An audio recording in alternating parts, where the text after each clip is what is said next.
大家好，欢迎收看今天的华人生活网新闻，我是星辰，一起来看一下今天都有什么资讯吧。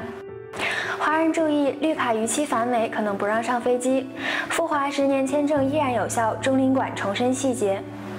疫情期间，往返美中两国变得不再那么方便。我们在后台经常有网友询问，持绿卡离境1年以上返回美国会不会遇到麻烦呢？从理论上来讲，绿卡持有者在美国的时间应该大于在海外的时间，但是疫情又是一个比较特殊的案例，所以没有人能给大家一个肯定的答案。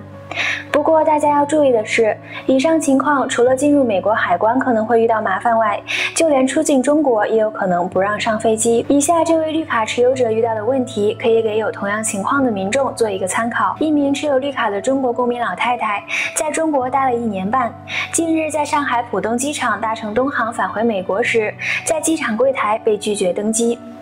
被拒理由是他持有绿卡，但已超过绿卡持有者不得住在美国以外的国家1年以上，否则入境美国绿卡一般会被没收，人也会被遣返的规定。柜台表示已经拿着他的绿卡，专门去问了美国国土安全部官员，对方说的确不行。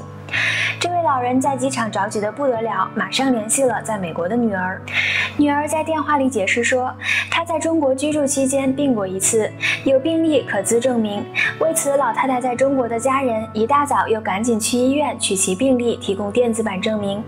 同时提供之前曾有回美机票，但因病被1度取消的证据，但柜台依然拒绝让其登机。老太太的女儿表示，当天正好有个朋友帮忙找了律师，律师表示进海关的时候，只要证明有尽力想回美国的努力就可以了。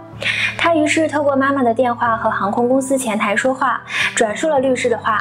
最后，柜台让其母亲写了一份免责声明书，说如果到美国被遣返，后果以及费用自行负责。家人对于东航这样的做法十分不满，认为明明有解决的办法，却没有一开始就说明，不仅让旅客担惊受怕，也为其家人带来了很多麻烦，且浪费了3个小时。最后妈妈在剩下10分钟时才顺利登上飞机。这位女士表示，写了一封给美国海关中英文的信发到了妈妈微信，让她在入境美国时给海关看。信里解释了为什么滞留中国以及1度被取消的机票，但还担心其母入境时被关小黑屋。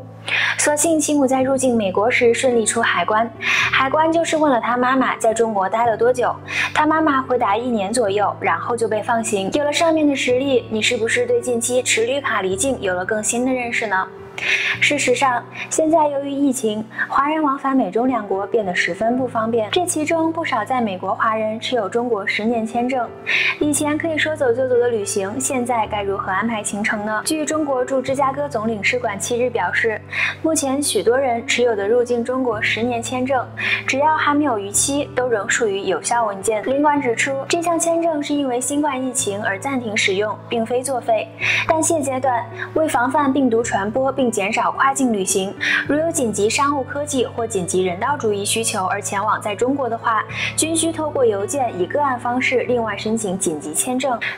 驻芝加哥中领馆签证组组长龚萨回应风华中校校长提出10年签证何时恢复时说，10年签证最早在2015年开始推出，该签证最长可在中国停留180天。不过现在由于疫情，中国政府于2020年3月28日宣布停止持有效签证的外国人入境中国，其中包括了10年签证。他表示，也就是说，凡在2020年3月28日之后必须取得紧急签证，包括商务科技、人道主义，才能入境中国。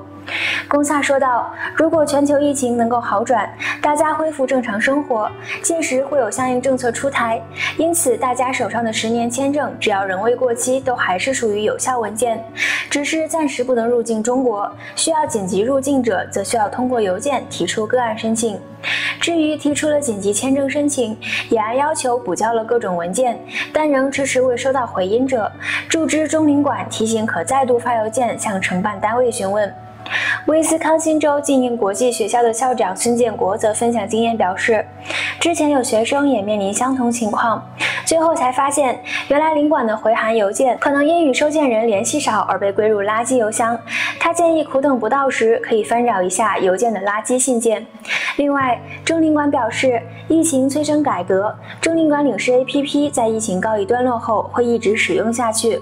该应用软件将是一个长期使用的系统。启动中国领事 APP 办理护照旅行证，等于达到侨民零跑腿便利目标。以往领馆单日办理的证件数约300到500件，因疫情推出网络预约方式办理后，每天推出的预约名额几乎都是一早抢光。新的 APP 出炉，大家不再需要线上抢号，仅需直接登录 APP 即可办理。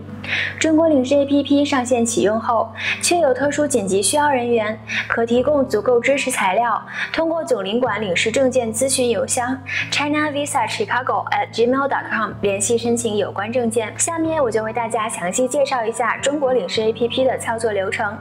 第一步，在苹果应用商店、腾讯应用宝商店、华为应用商店、小米应用商店中搜索中国领事下载，也可以直接在微信里搜索中国领事，打开微信小程序。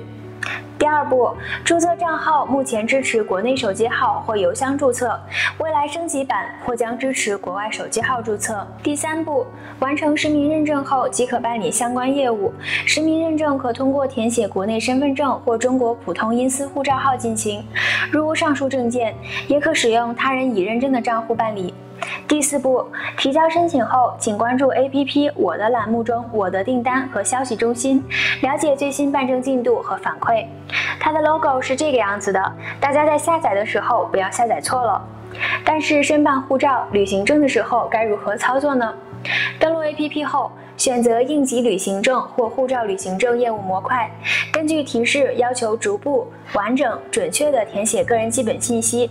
在线签字确认国籍状况声明书，按照要求格式上传证件照片、现持护照资料页等材料。递交材料时要注意，如无特殊情况，所有办证材料均可通过 APP 线上提交，无需到使馆递交纸质材料。护照或旅行证换发业务申请人如选择邮寄取件，在 APP 上收到待质证信息后，需将打印或手写的申请人姓名及订单号旧护照或旅行证邮寄至使馆，旧护照注销后将同新证件、发票一同寄回。领取证件时要注意，有到使馆取证、邮寄取证两种方式供选择。如选择到馆取证，使馆将电话通知申请人具体取证时间；如选择邮寄取证，证件将通过比利时邮政快递，通常会寄出后48小时内到达，逾非工作日顺延。申请人在接收证件时向快递员缴纳邮资并签名确认。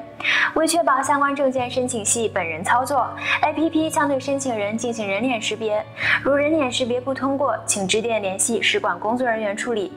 同时 APP 支持微信线上缴费，申请人亦可选择到使馆现场缴费。如证件不符合受理条件或需退还差额，费用退还将通过原支付渠道进行。应急旅行证申请已经提交无法撤回，线上已经缴纳的费用也不予退还。完成上述步骤并成功提交订单后，相关申请将提交使馆审核。申请人可在我的订单或消息中心跟踪办证进度，使馆工作人员将及时反馈审核进展。事情在 APP 中留言要求补充上传材料或修改信息。对于申请护照或旅行证，申请人为未成年人，人脸识别未通过等情形，使馆可能要求与申请人通过 APP 进行视频面谈。申请人应注意关注订单状态，及时选择预约时间。使馆工作人员会按照预约时间主动发起视频面谈。视频面谈过程中，请配合使馆工作人员进行截图操作并回答相关问题。申请人通过领事认证查验业务模块输入领事认证号、贴纸号和签署机关等信息，可查验国内和中国驻外领事馆签发的领事认证真伪。APP 可提供中央领事新闻、海外出行安全提醒、目的地使用信息查询、在线翻译等多项服务。海外中国公民如遇紧急状况，可通过 APP 首页12308模块直接拨打12308热线，一键直达外交部全球领事保护与协助服务。中国领事这个 APP 将逐步取代现有的海外护照申请系统，相信可以大大缩短大家的预约等待时间，提供更多便利。那么现在你们对绿卡逾期返美、中领馆重申的细节是不是有了更深的了解呢？最后，不要忘记关注华人生活网，有什么好的建建议，也欢迎在评论区留言给我们。感谢大家收看，我是星辰，明天同一时间我们再见。